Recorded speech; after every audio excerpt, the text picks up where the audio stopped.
Why would 6 people, namely Paul, Dion, Heather, Rosie, Becky, and Emily Gundersen, leave their families, including 14 kids from the ages of 20 and 7, and go to 3 Scandinavian countries, namely Denmark, Sweden, and Norway? The answer is the 7 F's, which are faith, Facebook, family, food, friends, freedom, and fun. Number 1. F equals faith. Rosie started doing family history over 3 years ago because she wanted to search for family names on her father, Paul Gundersen's pedigree. She wanted her immediate siblings, nieces, and nephews to participate in a temple session in the Provo City Center Temple. Rosie prayed to see where she should start working on her father's line. The answer was Denmark, which confused her since she didn't speak Danish, and her sister Becky went to Denmark on her mission and was fluent in the language. After many hours of Google search, Google Translate, education, and research, many ancestors were found. Rosie's blog, My Danish Ancestors, was created. Photos seemed to appear, and genealogy research revealed who some of them were. The reunion expanded to more of Paul Gundersen's relatives on both the Gundersen and Olsen lines, thanks to Heather making the Gundersen-Olsen descendant of Edward C. Gundersen and or Henry Olsen Facebook page about our heritage and calling many cousins. Rosie's former roommate, Kristen Wolfgram, took her to lunch for her birthday. Kristen told Rosie about a one-day deal for airline tickets to Copenhagen for $400. Rosie went home to research the deal, but all the tickets were sold out. But the thought planted a seed. She called her dad and asked if he would like to go on a trip to Denmark, Norway, and Sweden. He said that he was interested, and so other family members were then interested too. A month or so later, Airfare Watchdog on the internet knew the approximate dates everyone wanted to go, so emails would come on a daily basis. One day at 10:30 p.m., Rosie was checking her email. The prices went to $450 flying from Salt Lake City to Copenhagen, Denmark, then returning to Oslo, Norway to Salt Lake City. Rosie bought tickets that night. The whole group had faith that the trip would be memorable. When Paul, Dion, Heather, Rosie, Becky, and Emily left, they had faith that all would be well with their families while they were gone. They felt like they would be safe on their adventures and wonderful memories would await them. Frederiksborg Castle in Hillerød, Denmark, had a lot of faith that no one would steal or hurt the Carl Bloch paintings. Many of these paintings are seen in many LDS lesson manuals. There was a prayer room at the back of the chapel in the castle. The king would go into the room with the Carl Bloch paintings to pray, so very few people got to see them while the castle was in use. When we were there, the paintings had no guards and were not even labeled with Carl Bloch names. Number 2. F equals Facebook. Rosie used Facebook to help find local people in Denmark that knew how to convert old addresses from censuses into modern addresses so that the Gundersens could see where their ancestors lived. Rosie had been using Facebook to get help with Danish, Dutch, and Norwegian genealogy. One day, she was looking for Norwegian information and found a possible cousin named Gerd Hera through the Norwegian line on Facebook and Ancestry.com. Gerd took a DNA test to verify their relationship because of similar trees, along with another DNA test of a common descendant in Minnesota, to find out that Gerd was Paul Gundersen's 9th cousin. The common descendant was Vicky Storley's husband's uncle, who was in his 90s. Vicky came to Salt Lake City from Minnesota to do her yearly genealogy trip to the Family History Library. Rosie met her at the Family History Center in Salt Lake City and helped her with her Danish genealogy. Garrett even found that Paul Gundersen was an 8th cousin to her husband Harold Rabbit. Garrett is quite the genealogist and spends a lot of time with her hobby. Genealogy is not a common interest in Norway, so she has to teach herself how to do it over her lifetime. Garrett and Harold took us on a tour of some of the places where their ancestors lived on different farms. We also were able to see many old log houses, barns, and storage sheds. Some of them were from the late 1500s. They sometimes burnt the logs and treated them to preserve the wood. The houses or barns are raised to keep raccoons and mice out. Number 3 equals family. Rosie found a relative named Sonia Lone DeVoe Reese on myheritage.com, a genealogy website that did genealogy on Anna Christina Hansdaughter Kirulf, Johanna Bruggenbosch's mother. Anne was married to Gisbertus Bruggenbosch, the master gardener at Borreby Castle. Johanna joined the LDS Church and immigrated to the United States when she was 71 years old. Anne's sister Inger was Sonia's great-great-great-grandmother. Sonia had helped solve several brick walls on the family tree. She found out what happened to Heinrich Boder Hansen's sister, Hansina Hansen. She married in Copenhagen at Vorfrelsers, or the Church of Our Savior. Here is her daughter's photo that was owned by my grandmother, Irma Gundersen. Heinrich Boder Hansen joined the LDS Church and immigrated to the United States at the age of 60. Sonia actually had a beach house where we had a wonderful meal of smorgasbord and strawberry tarts. We were able to look at the beach. Sonia said that one time she saw a periscope from a submarine in the water. She hoped that it wasn't the Russians, but if it were the Americans, then it was okay. Heather joked that the Americans would probably just want to overtake the bakeries, not the country of Denmark. The city of Stege on the island of Moon was a beautiful place. We were able to give Sonia a blanket with our family tree and our relationships. Sonia even found another fourth cousin named Merete Larsen. Merete was a retired nurse midwife. She lived in Helsingør, which was a 45-minute drive north of Copenhagen, and home of Kronborg Castle, where Shakespeare's Hamlet was portrayed. Merete met us in Skelskør. Then we traveled together to Skien, where we met Sonia. Paul Gundersen was amazed when he saw Merete. He said, "Your facial features look like my grandfather Henry Olsen minus his big ears." It was wonderful to have genealogist relatives who navigated us through Denmark. Rosie even made Merete a blanket with their family trees and connections to the Gundersen family. The Gundersens were supposed to be leaving Skelskør, an area where a majority of the Olsen family originated, at 9 a.m. Rosie still had a bunch of locations where the family lived in Skelskør that she wanted to photograph. Emily and Heather got up at 6 a.m. to get some pastries, so Rosie joined in. Rosie was trying to find exact addresses without a GPS. After purchasing pastries, Emily used her GPS and found that ancestors lived within 1 to 2 blocks of the pastry shop. There were 2 blacksmiths named Jorgen and Hans Hansen Sr., a master gardener named Gisbert Bruggenbosch, and Anna Christina Hansdaughter Kirulf, and Mette Holgersdottir, who had triplets, and one other child who died along with her husband when the children were young. Mette died as a pauper and lived in the downtown area. Mette Holgersdottir was Merete's great-great-grandmother.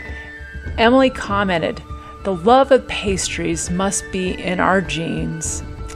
The Gundersen family had a great time learning about the ancestors, meeting living cousins, and spending time with immediate family and making memories together. Paul was a bit outnumbered, but he survived. When he was bored, he played solitaire on his phone. Number 4, food. A tour guide gave us a Skelskør museum tour. 4 of the 5 other Danes joined us in the Americans. The museum wanted to take photos of us in their newsletter. Hannah and Annette from the museum drove around with us in the Skelskør area, showing us various Lutheran churches, houses, and farms where our ancestors worshipped and were born and were Christian, confirmed, married, and died. This building is part of an estate that Ole Jensen and Anna Marie Holgsdotter, Frederick Olsen's parents met at working as a farmhand and a maid from the 1840 census. There are many Lutheran churches all over Scandinavia, but few people attend church services today. Each person is charged taxes to help and maintain the churches. Many people today say such thing as, the only time I go to the church is to get christened as a baby, confirmed as a teenager, married, and buried. Our group treated Hannah and Annette to dinner. They had actually never been to a restaurant in Skelsker because it was too expensive. Rosie and Becky had the huge pita bread sandwiches. They both couldn't finish them. The Scandinavians like cheese. These photos are from a small Swedish grocery store, and these are the cheese displays in the store. There are some of the Swedish meatballs we had during several meals in Uppsala, Sweden. Lingonberries are usually put on top of the Swedish meatballs. The Swedes also have tantalizing bakeries. The bakers roll out many layers to make yummy pastries. Some machines can roll the dough out 27 times and insert butter on each layer. We took Ola, our former exchange student from Sweden, Hannah and his wife, and Vendela, his daughter, Strandberg, to a crepe restaurant. The Swedes know how to make some great crepes. Ola, Hannah, and their children treated us to a wonderful meal in their apartment that included different types of herring, a fish with a fishy taste, like our Swedish ancestors mentioned in their family histories. Vendela, their daughter, said that she had never had it and didn't want to try it. We did not eat out at restaurants every meal. We ate breakfast where we stayed, except for in Oslo, Norway, where we cooked for ourselves. We tried to get healthy food as much as possible, and in Stockholm we found a funny sign. Becky served as an LDS missionary in several Copenhagen wards in Søborg that met in this church when she was a missionary over 20 years ago. Surprisingly, she remembered a lot of her Danish. She even gave the opening prayer in the sacrament meeting. The missionaries serving there were impressed and that her Danish was still so good. We even had translators with headphones for sacrament meeting. She also learned that some of the members had fallen away from the LDS church, which was sad. After church, the ward had a 5th Sunday lunch, so we were able to talk to many of the wonderful people in the ward. Number 5 equals friends. The Gundersens meant friends or acquaintances on planes, subway trains, and buses, along with shops and in the streets, in addition to our family members, church ward members, and tour guides. The people were kind and gracious in all the countries, and most of all were fluent in English. Most of them started taking English in the 2nd grade. In the sacrament meeting, one member spoke and talked about how we had been ridiculed at work about his religion. After sacrament meeting, Becky told me that the speaker, named Thomas Kofod, actually played Christ in the Testaments and finding faith in Christ. Along with playing Danish immigrant in 17 Miracles, his story of becoming Christ in films is a miracle. The staffing group for the Testaments had already had auditions with over 60 people and turned them all away. Thomas and his wife did not have the money to get internet service. His wife got an email account at school.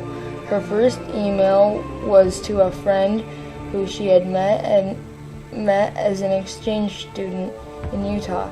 Her friend sent a reference to an LDS bulletin board with the request for an actor who was tall with penetrating eyes.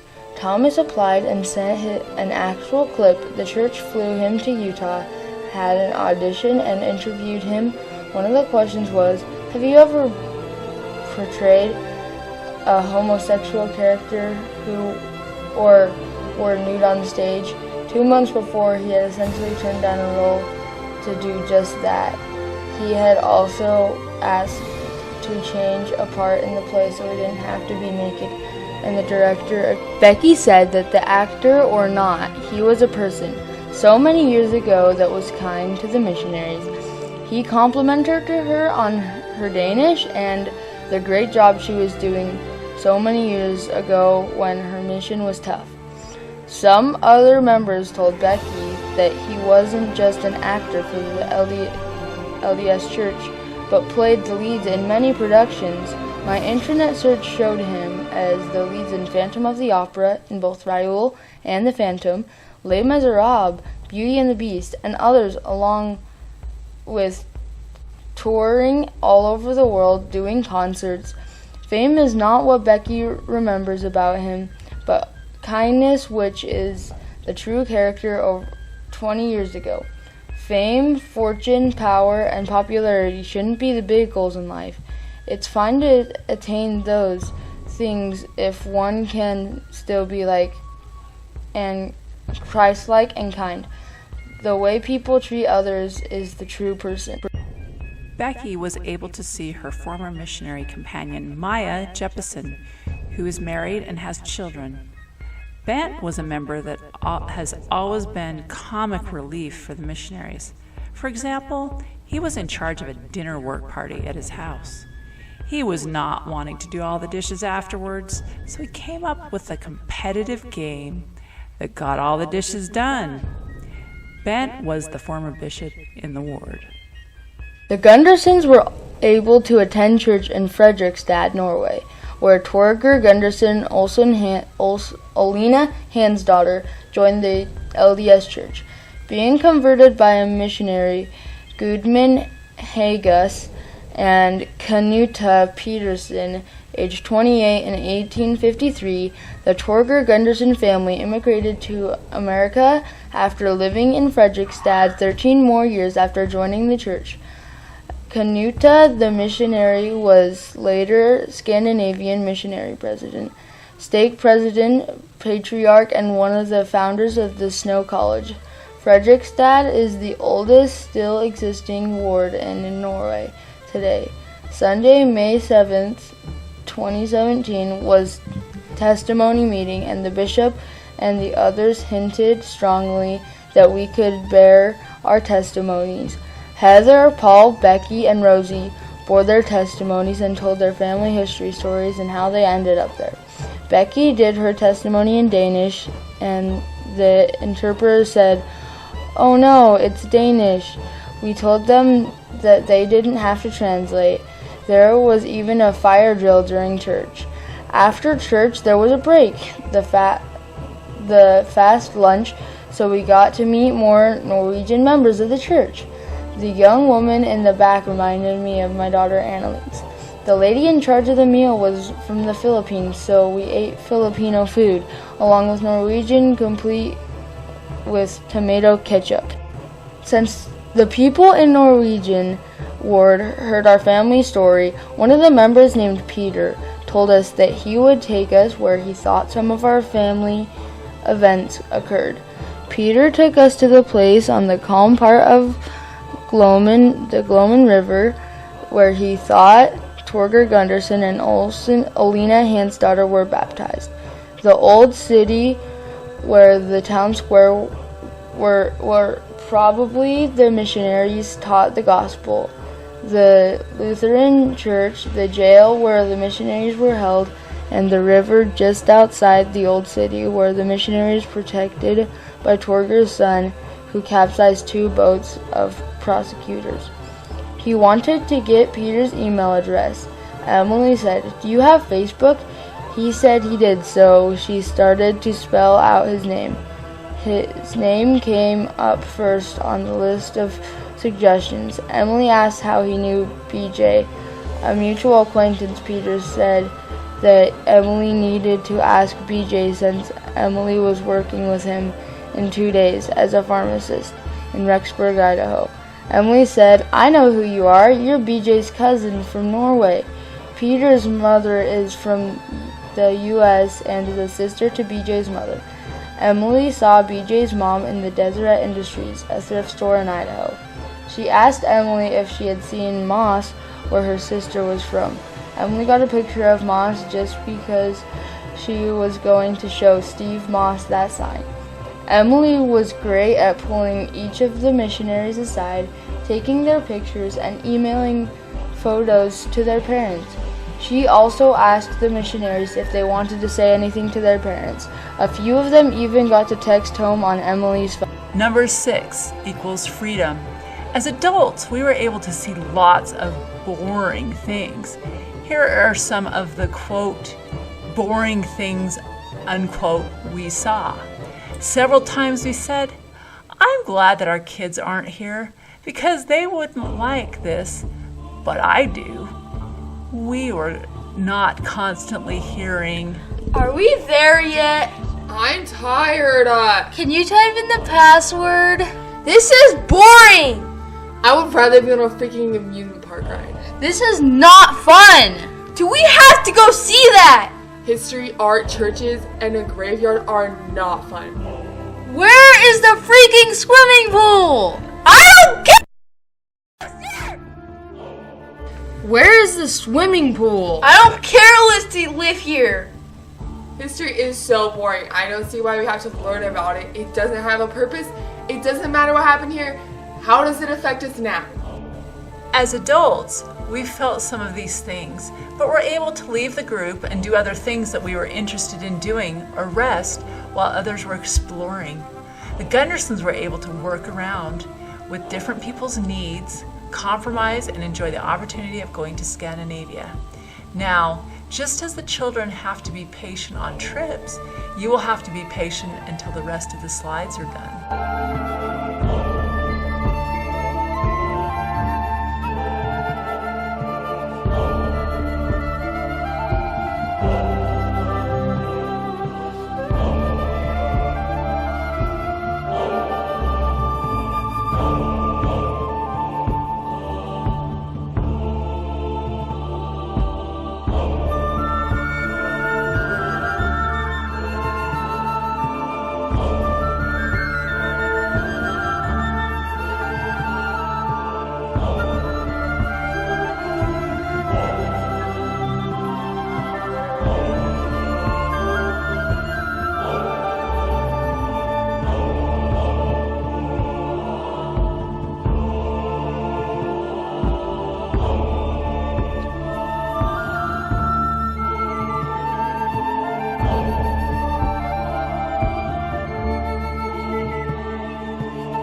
Number 7, fun.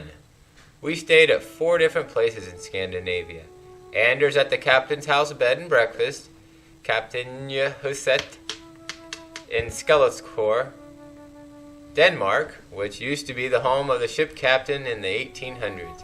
His brother, another ship captain, had a similar house nearby. Dan Holstill, in Copenhagen, Denmark, was our next stop.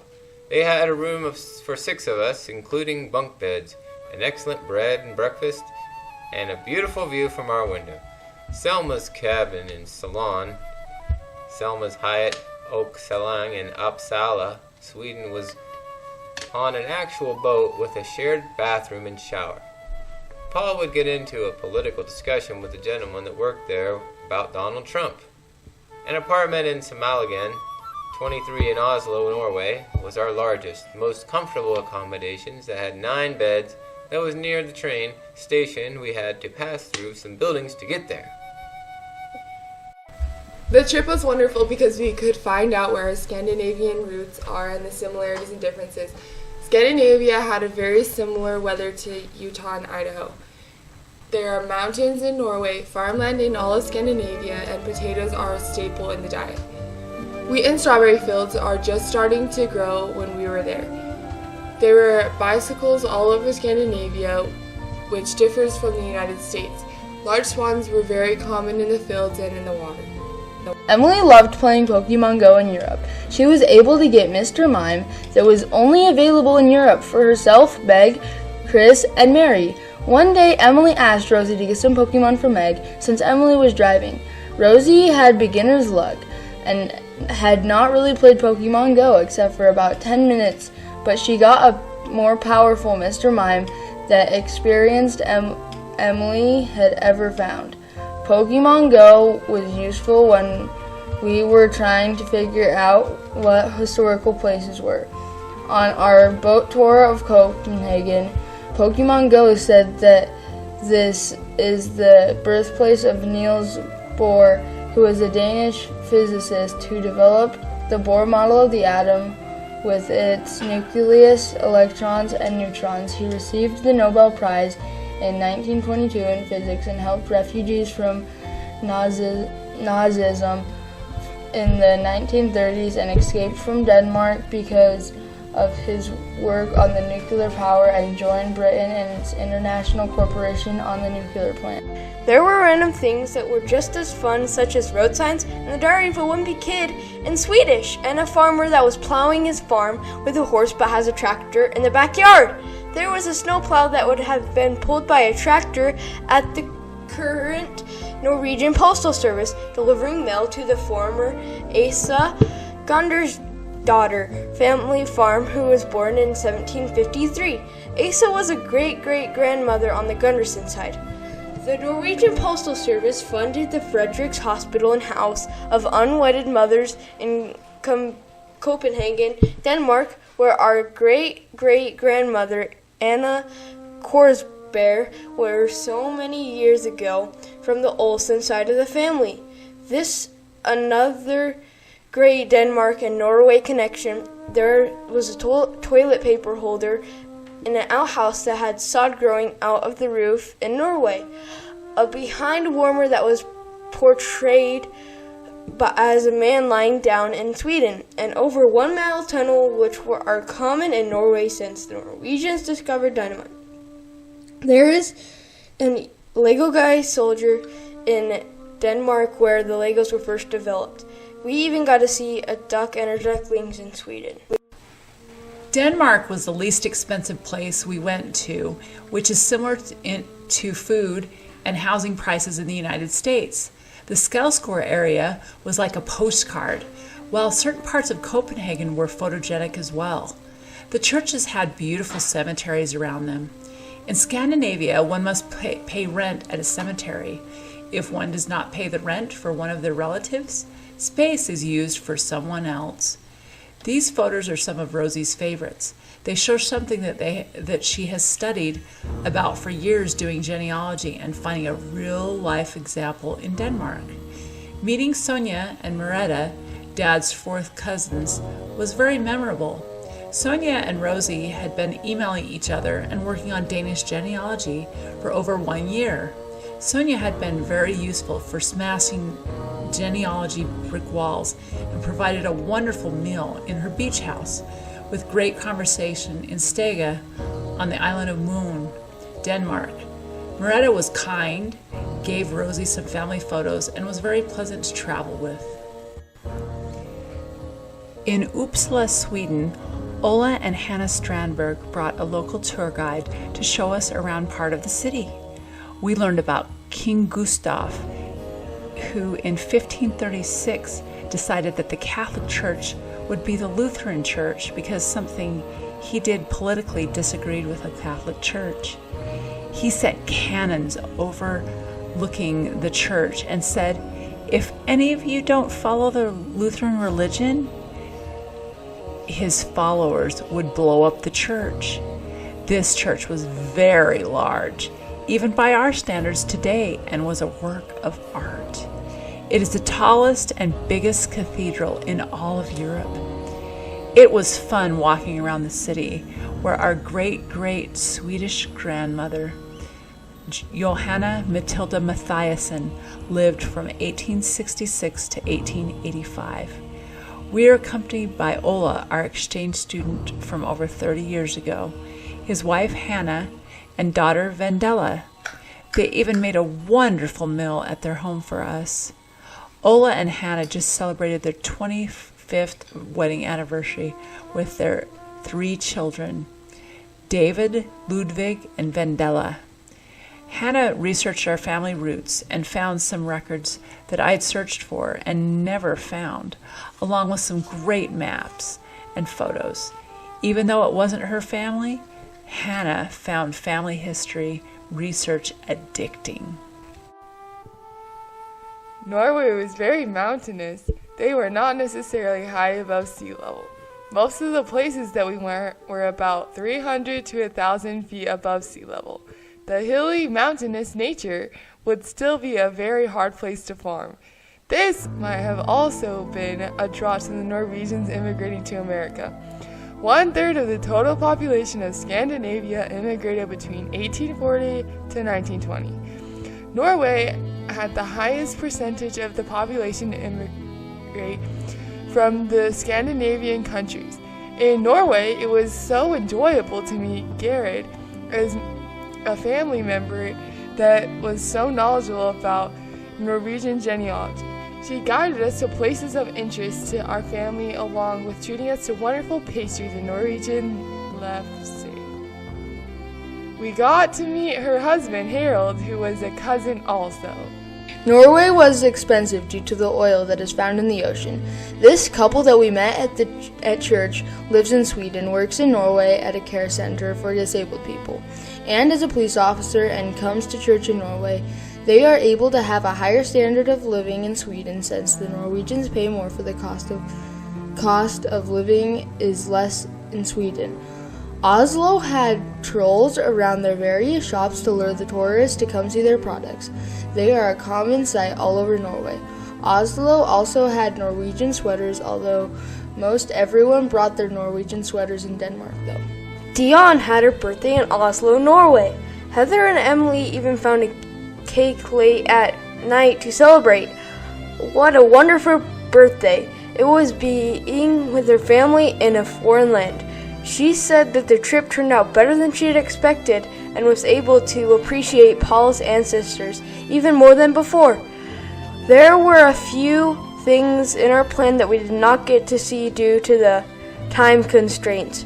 We missed seeing Vorfru, Kirka, or Church of Our Lady by 15 minutes, where the Christus and Salt Lake City North Visitor Center was based off of. It also had statues of the 12 apostles. The internet had great photos though. The long flight over to Denmark, including missing 2 planes due to delays, the multiple metro, train, bus, car, and even van rides in the van of shame led to extraordinary sights, sounds, smells, and tastes in Scandinavia. Sometimes with all the hustle, we needed a bit of a rest, but still had lots of fun. The van of shame had Hertz plastered over the side of the van, meaning there are a bunch of tourists driving this van. Emily was the excellent chauffeur, while Becky was the navigator, while Rosie and Heather were the planners. The flight home from Frankfurt, Germany to Denver was on a double-decker Airbus that had the biggest plane Rosie had ever been on. An Airbus typically carries 525 passengers.